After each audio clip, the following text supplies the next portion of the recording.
నువ్వు అలా చూడు ఒకసారి, సరే అటు చూడు. ఇలాగే ఆలోచిస్తాం, ముందుకు ఎలా వెళ్ళాలి, ఏం చేయాలి, ఏం అర్థం అవ్వట్లేదని. కానీ యేసయ్య ఇదిగో ఇక్కడ ఉంటాడు. నువ్వు ఆలోచన చేయాల్సిందంటే నీ మనస్సుని కలవరు పడకుండా కాపాడుకోవాలి. అర్థమైందా? అర్థం అవ్వలేదా? కలవరు పడకుండా. ఇగో యేసయ్య నీ పక్కన ఉన్నాడు కదలగా, చెయ్యి భుజం మీద ఉంది. ఇప్పుడు నా వైపు చూడు, అలా చూస్తే ఆయన నీకు ముందుగా నడుస్తాడు. ఆమె మరి అలా చూస్తే చూడ్డా పాస్టర్ గారు చెప్తున్నారు కదంటే, నీకు బ్రతుకుని పని లేక దేవుడు ఇవ్వలేదు. నువ్వంత అమాయకురాలు అమాయకుడువో కాదు అమ్మా, హల్లెలూయా. కానీ ఎప్పుడు చూడు నీ దేశ మళ్ళీ అటు చూడు నాయన,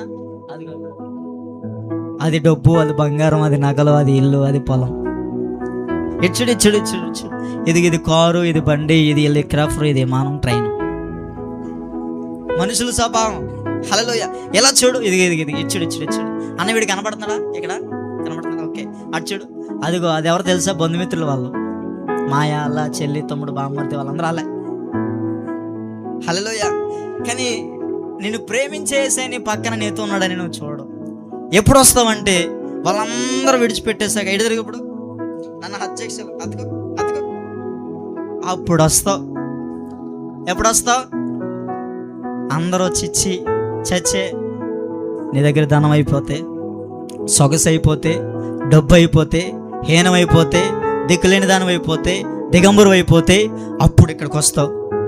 కానీ యేసయ్యని మర్చిపోయి ఆయన కూడా నేను ఇలా హత్తుకుంటాడు.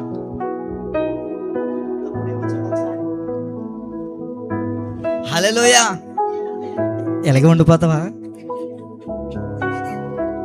కూర్చో. Thank you. ఇది యేసయ్య ప్రేమ.